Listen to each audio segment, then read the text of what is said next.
208वां दिन। नए अहदनामा में से आज की तिलावत मुकद्दस पौलुस रसूल का खत रोमियो के नाम, उसका 10वां बाब 5वीं आयत से लेकर 11वें बाब की 10वीं आयत तक। चुनाचे मूसा ने यह लिखा है कि जो शख्स उस रास्तबाजी पर अमल करता है जो शरीयत से है, वो उसी की वजह से जिंदा रहेगा।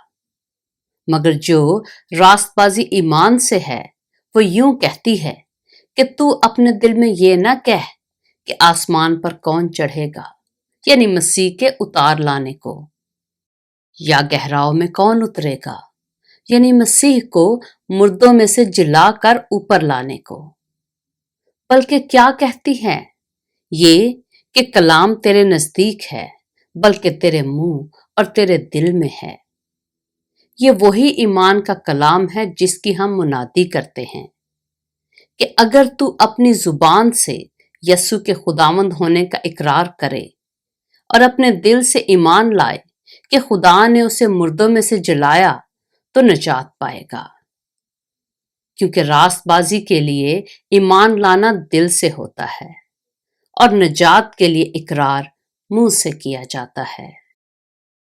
चुनाचे किताब मुकद्दस ये कहती है कि जो कोई उस पर ईमान लाएगा वो शर्मिंदा ना होगा, क्योंकि यहूदियों और यूनानियों में कुछ फर्क नहीं, इसलिए कि वही सबका खुदावंद है और अपने सब दुआ करने वालों के लिए फयाज है। क्योंकि जो कोई खुदावंद का नाम लेगा निजात पाएगा। मगर जिस पर वो ईमान नहीं लाए उससे क्यों कर दुआ करें, और जिसका जिक्र उन्होंने सुना नहीं उस पर ईमान क्यों कर लाएं, और बगैर मुनादी करने वाले के क्यों कर सुने, और जब तक वो भेजे ना जाएं मुनादी क्यों कर करें। चुनाचे लिखा है कि क्या ही खुशनुमा हैं उनके कदम जो अच्छी चीजों की खुशखबरी देते हैं, लेकिन सब ने इस खुशखबरी पर कान ना धरा। चुनाचे यसाया कहता है कि ए खुदावंद, हमारे पैगाम का किसने यकीन किया है। बस ईमान सुनने से पैदा होता है और सुनना मसीह के कलाम से। लेकिन मैं कहता हूं, क्या उन्होंने नहीं सुना? बेशक सुना। चुनाचे लिखा है कि उनकी आवाज तमाम रोए जमीन पर और उनकी बातें दुनिया की इंतहा तक पहुंची। फिर मैं कहता हूं, क्या इसराइल वाकिफ ना था? अव्वल तो मूसा कहता है कि मैं उनसे तुमको गैरत दिलाऊंगा जो कौम ही नहीं, एक नादान कौम से तुमको गुस्सा दिलाऊंगा। फिर यसाया बड़ा दलेर होकर ये कहता है कि जिन्होंने मुझे नहीं ढूंढा उन्होंने मुझे पा लिया, जिन्होंने मुझसे नहीं पूछा उन पर मैं जाहिर हो गया। लेकिन इस्राएल के हक में यूं कहता है कि मैं दिन भर एक नाफरमान और हुज्जती उम्मत की तरफ अपने हाथ बढ़ाए रहा।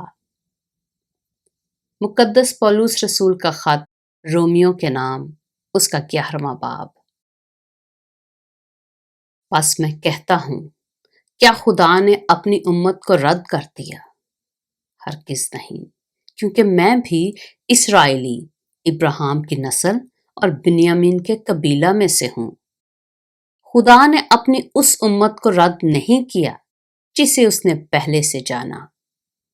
क्या तुम नहीं जानते कि किताब मुकद्दस एलिया के जिक्र में क्या कहती है कि वो खुदा से इस्राएल की यूं फरियाद करता है कि ऐ खुदावंद, उन्होंने तेरे नबियों को कत्ल किया और तेरी कुर्बान गाहों को ढा दिया। अब मैं अकेला बाकी हूं और वो मेरी जान के भी ख़्वाहां हैं। मगर जवाब इलाही उसको क्या मिला? ये कि मैंने अपने लिए 7,000 आदमी बचा रखे हैं जिन्होंने बाल के आगे घुटने नहीं टेके। बस इसी तरह इस वक्त भी फजल से बरगुजीदा होने के बायस कुछ बाकी हैं, और अगर फजल से बरगुजीदा हैं तो अमाल से नहीं, वरना फजल फजल ना रहा। बस नतीजा क्या हुआ? یہ کہ اسرائیل جس چیز کی تلاش کرتا ہے وہ اس کو نہ ملی، مگر برگزیدوں کو ملی اور باقی سخت کیے گئے۔ چنانچہ لکھا ہے کہ خدا نے ان کو آج کے دن تک سست طبیعت دی، اور ایسی آنکھیں جو نہ دیکھیں اور ایسے کان جو نہ سنیں۔ اور داؤد کہتا ہے کہ ان کا دسترخوان ان کے لیے جال اور پھندا اور ٹھوکر کھانے اور سزا کا باعث بن جائے۔